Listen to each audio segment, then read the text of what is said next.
안녕하세요, 가든입니다. 이번 영상에서는 디자인 시스템에 대해서 알아볼 건데요. 먼저 이 디자인 시스템, 특히 시스템이 왜 필요한지에 대해서 저희 일상생활과 연관지어서 한번 살펴보겠습니다. 지금 왼쪽과 오른쪽은 각각 횡단보도에서 빨간불과 초록불을 뜻하는데요. 이 각각의 표시가 의미하는 바를 여러분들은 다 알고 계시죠? 왼쪽은 빨간불, 사람이 멈춰 있어서 보행을 하면 안 된다는 뜻이고, 오른쪽은 사람이 걷고 있는 아이콘, 초록색으로 횡단을 해도 괜찮다라는 뜻입니다. 그리고 추가적으로 아래 숫자가 있는 경우에는 보행을 할 수 있는 시간이 10초 남았다라는 것을 의미를 하죠. 자, 근데 만약에 이런 디자인 규칙을 무시하고 지금 보시는 것처럼 초록불인데 사람이 멈춰서 있는 아이콘, 빨간불인데 사람이 걷고 있는 아이콘이 도입이 됐다고 쳐봅시다. 이럴 경우에 보행자들은 굉장히 헷갈릴 거예요. 지금 내가 멈추는 게 맞나? 아니면 가도 된다는 뜻인가? 라고 당연히 헷갈리겠죠. 그래서 이렇게 정해진 시스템을 무시하고 디자인을 한 경우에는 보행자들이 불편함을 겪을 수밖에 없습니다. 그리고 이와는 다르게 시스템이 아예 없는 경우도 있는데요. 저희는 흔히 신호등에서 사람 모양을 보고 저게 신호등이다 라고 알고 있는데, 사람 모양이 아예 아니거나 내가 처음 보는 형태의 이미지가 사용됐고, 또 오른쪽처럼 하트와 같이 뜬금없는 아이콘이 사용될 경우에는 이게 과연 횡단보도인가 아니면 어디 팝업에서 볼 수 있는 그런 디자인 오브젝트인가 헷갈릴 수밖에 없습니다. 그렇기 때문에 시스템을 구축해놓지 않으면 일관성이 무너지게 되고요. 그럴 경우엔 디자이너뿐만 아니라 사용자까지 모두 불편함을 겪게 됩니다. 또 한 가지 더 예시가 있는데요. 시스템은 설계가 되었지만 잘못 설계가 된 경우가 있습니다.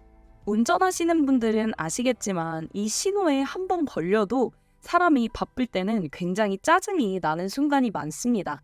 그런데 한 경기도 신도시에서는 도로 길이가 420m 안에 무려 7개의 신호등이 있다고 합니다. 심지어 이게 한 번에 빨간불, 파란불도 아니라 이 신호등이 순차적으로 계속 빨간불이었다가 초록불이었다가 바뀌기 때문에 조금 가서 멈춰서고 조금 가서 멈춰서는 그런 불필요한 상황이 발생한다고 합니다. 그렇기 때문에 이렇게 시스템이 잘못 설계될 경우엔 운전자들이 불편함을 겪을 수밖에 없죠. 그렇기에 저희도 디자인을 할 때 이런 시스템을 굉장히 중요하게 여겨야 하는데요. 일관성, 사용성, 그리고 효율성을 위해 다뤄야 할 피그마의 기는 바로 디자인 시스템입니다. 이 디자인 시스템이란 서비스의 목적에 맞도록 일관되게 구성한 일련의 패턴과 공유된 규칙 언어라고 얘기를 하는데요. 즉, 사람들이 디자인을 할 때 공통적으로 사용하는 컬러, 폰트, 레이아웃, 그리고 UI 구성 요소 등 일관된 집합체를 두고 이것을 어떻게 구성하는지 체계를 만든 거라고 보시면 됩니다. 실제로 피그마에서 이런 디자인 시스템을 적용한 사례를 보면 하나의 페이지, 하나의 작업물을 만들기 위한 오른쪽, 왼쪽에 있는 구성 요소들이 하나의 시스템을 구성을 해서 안쪽에 있는 디자인을 할 수 있게 도와주는 겁니다. 대표적으로는 버튼, 즉 컴포넌트라는 부팅 요소 중 하나인 버튼, 또한 디자인 레이아웃, 그리고 자주 사용하는 아이콘, 텍스트, 컬러, 마지막으로 디자인 토큰까지 모두 이 디자인 시스템에 포함되는 방식입니다. 실제로 3.3이라는 서비스에서 이렇게 디자인 시스템을 구축했다라고 브런치에서 발행을 했는데요. 지금 보시는 것처럼 컬러와 텍스트, 그리고 어떤 배지가 뜰 때 그 배지가 의미하는 바, 그리고 어떤 크기로 작성이 되어야 하는지, 또한 이 그리드, 스페이싱, 간격까지 모두 다 시스템화시켜서 하나의 가이드처럼 만들어 놓은 모습을 볼 수 있습니다. 두 번째로 살펴볼 예시는 헤이딜러의 디자인 시스템인데요. 하나의 디자인 화면처럼 적용을 해도 되지만 이렇게 실제로 피그마 안에서는 왼쪽에 타이포그래피, 컬러 팔레트, 버튼, 홈, 프레임, 아이콘 등 이렇게 페이지를 나눠서 각 페이지에 맞게 누구나 쉽게 피그마에서 디자인 시스템을 확인할 수 있도록 구성한 사례도 있고요.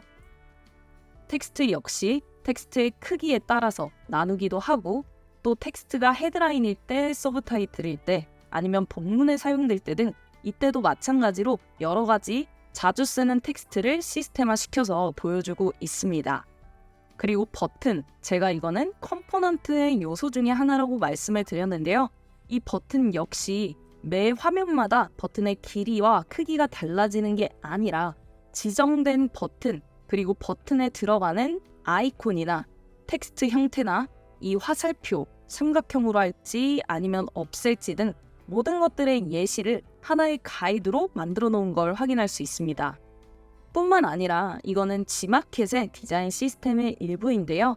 G마켓에서는 안드로이드 폰트와 iOS 시스템 폰트가 다르다는 것도 되게 재밌게 볼 수 있는 거고, 또 웹사이트에서는 본인들이 직접 제작한 폰트를 사용한다라고 얘기를 하고 있습니다. 그리고 이에 대한 타입페이스 예시 화면까지 보여줘서 G마켓에서 업무를 하는 디자이너가 아니더라도 어느 정도 여기서는 이런 폰트가 사용되고 이런 식으로 구성되는구나를 알 수 있죠. 그리고 여기서 조금 더 디테일하게 이 코너 레디우스, 특히 아이콘에서 이 코너가 얼마치의 숫자를 가져야 하는지를 보여주고 있고요. 또 스타일 같은 경우 아이콘에서 라인으로 되어 있을 때, 필로 되어 있을 때는 어떤 식으로 표현한다 라고 가이드를 지정해 놓은 걸 볼 수 있습니다. 그래서 꼭 앞서 보여드린 헤이딜러나 3.3과 같이 세부적인 걸 모두 해놓지 않아도 전체적인 가이드라인을 잡아두기도 한다는 점을 기억하면 좋을 것 같습니다. 자, 그럼 왜 이 디자인 시스템이 꼭 필요한가에 대해서 말씀을 드릴 건데요. 첫 번째는 일관성과 지속 가능성을 위해서 필요합니다. 먼저 디자인 시스템은 여러 프로젝트에 적용 가능한 표준화된 구성 요소를 기반으로 하기 때문에 예측 가능하고 또 반복적인 디자인을 만들면 사용자는 일관된 시각적인, 기능적인 경험을 통해 이 앱, 서비스에 대한 직관적 감각을 얻는 데 큰 도움이 됩니다. 예시로 이미지를 가져왔는데요. 똑같이 타인의 계좌로 돈을 보내는 상황에서 이 아이콘의 느낌이 다르고 또 여기에 사용된 언어, 말투가 다르기 때문에 이 앱은 일관성이 있다라고 보여지기 어렵습니다. 그래서 성을 붙이고 안 붙이고의 차이뿐만 아니라 보냈습니다, 보냈어요와 같은 이런 어구들, 그리고 여기에 사용된 아이콘이 2D로 단순히 표현이 되느냐 아니면 3D로 입체적으로 표현이 되느냐, 이런 부분까지 디자인 시스템화를 시켜놔야 각각 다른 화면을 다른 디자이너가 작업을 해도 똑같이 나올 수가 있다라고 볼 수 있습니다. 두 번째 이유는 효율성인데요. 즉 생산성과 디자인의 속도 개선을 위함입니다. 당연히 생산성이 향상되면 디자이너가 적더라도 같은 시간 안에 더 많은 것을 만들 수 있죠. 그렇게 되면 기업 입장에서는 비용도 절감되고 보다 서비스를 시장에 빠르게 출시를 해서 사용자 테스트를 더욱 빨리 진행을 할 수 있게 됩니다. 그래서 오른쪽 이미지를 보시면은 예전 같은 경우에는 이런 피그마 파일을 공유해달라, 그리고 이런 값들을 어떻게 통일시키냐, 또 어떤 UI를 우리가 사용한 적이 있냐, 내가 만들어도 되냐, 이런 것들을 계속 소통을 해야 했다면 디자인 시스템이 생겼을 때는 이거는 스타터스 바고요, 이거는 탑바고, 이거는 카드다, 이런 식으로 딱딱 정해놓고 이 카드의 크기만큼 만들어주세요, 여기의 간격은 이만큼입니다 라는 것을 시스템화를 시켜놨기 때문에 그냥 그걸 보고 다른 디자이너가 디자인을 할 수 있게 되는 겁니다. 당연히 그렇게 되면 지금 시간적 효율, 즉 소통할 때 드는 그런 비용과 시간이 훨씬 더 줄어들겠죠. 그리고 세 번째 이유로는 확장성인데요. 잘 설계된 시스템은 따르기 쉬운 패턴, 그리고 그런 규칙을 사용하기 때문에 다양한 프로젝트에 쉽게 적용을 할 수 있어요. 이럴 경우엔 서비스를 확장할 때 남들보다 더 빠르고 보다 오류가 적은 디자인을 만들 수 있어서 마찬가지로 시간과 비용을 절약할 수 있습니다. 거의 전 국민이 쓰다시피 하는 이런 카카오톡 역시 카카오톡을 시작으로 서비스를 굉장히 빠르게 확장을 시켜갔죠. 카카오뱅크, 카카오맵, 그리고 카카오 스토리, 카카오 페이지, 웹툰, 택시, 카카오 스타일 등 이런 서비스들이 많이 확장된 데 가장 크게 기여한 게 바로 이 디자인 시스템이라고 할 수 있는데요. 전체적으로 이 카카오톡이 가지고 있는 컬러와 텍스트, 그리고 화면 구성, 거기에 사용된 요소들을 잘 정리해놨기 때문에 전혀 다른 서비스를 만들 때도 그런 시스템을 잘 적용을 해서 빠르게 확장시켜 나간 거라고 볼 수 있습니다. 마지막으로는 원활한 커뮤니케이션을 위함입니다. 앞서 말씀드린 내용과 동일한 맥락이지만 이 커뮤니케이션은 기획자, 마케터, 개발자와 같이 다른 직군과 소통을 할 때 커뮤니케이션도 포함이 됩니다. 공통적이고 체계화된 시각 언어 리소스를 만드는 건 디자인과 개발 간의 원활한 소통을 하는 데 도움이 되고요. 모든 사람들이 같은 시스템을 통해서 업무를 하기 때문에 확실히 체계적인 워크플로우로 자율성과 보다 빠른 업무 속도를 기대할 수 있습니다. 그래서 왼쪽 이미지처럼 디자이너 입장에서는 이런 폰트, 이렇게 사용해주세요 라고 말할 때 개발자들은 그게 뭐야, 너가 직접 보여줘야지 라고 할 수 있어요. 그럴 때 별다른 소통 없이 이 시스템에 이런 폰트를 사용해주세요, 이 시스템 안에 있는 이 폰트를 사용해주세요 라고 전달을 하면 당연히 개발자도 시각적으로 보여지는 게 있기 때문에 불필요한 소통을 할 필요가 전혀 없어지겠죠.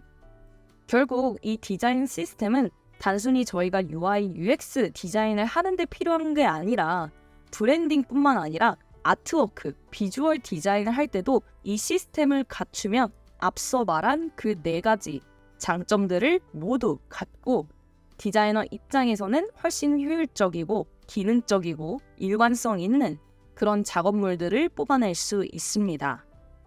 그러면 이런 디자인 시스템은 과연 어떻게 만들어지는 것이냐에 대해서 이미지로 표현을 한다면 왼쪽에 있는 블럭 하나로 시작해서 블럭 2개가 합쳐지고 이 블럭이 또 다른 블럭을 만들어서 점점 확장되는 방식이라고 볼 수 있습니다.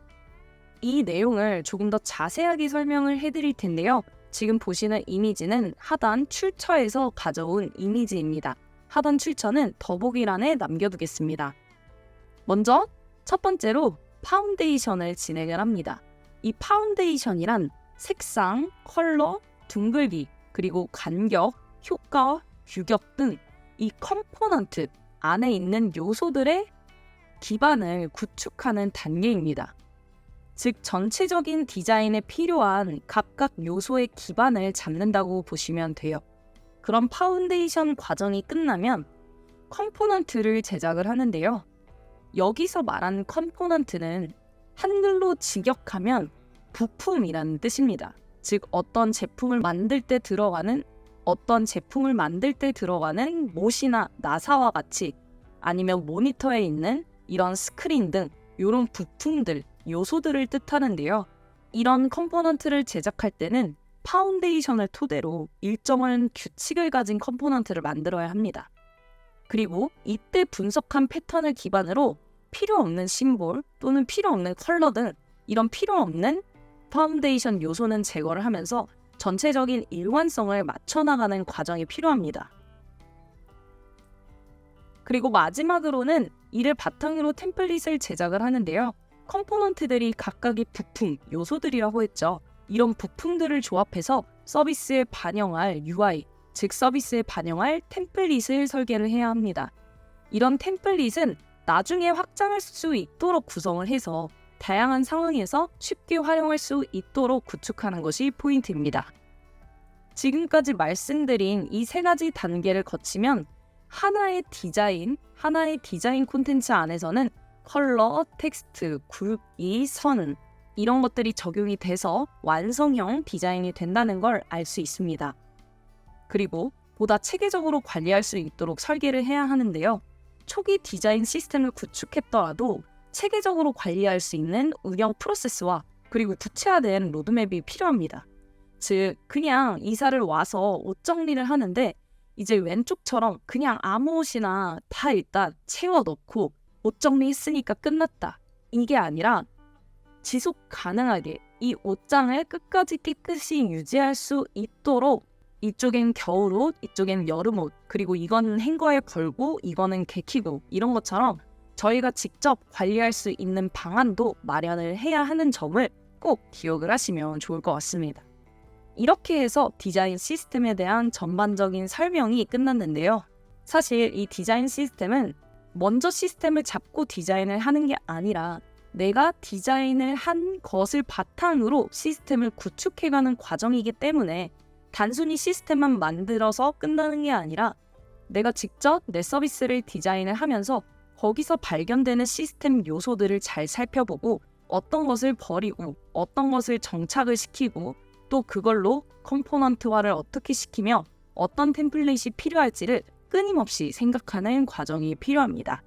그래서 제가 이 피그마를 통해서 디자인 시스템을 구축하는 예시를 실습 파일과 함께 영상으로 올려놨는데요.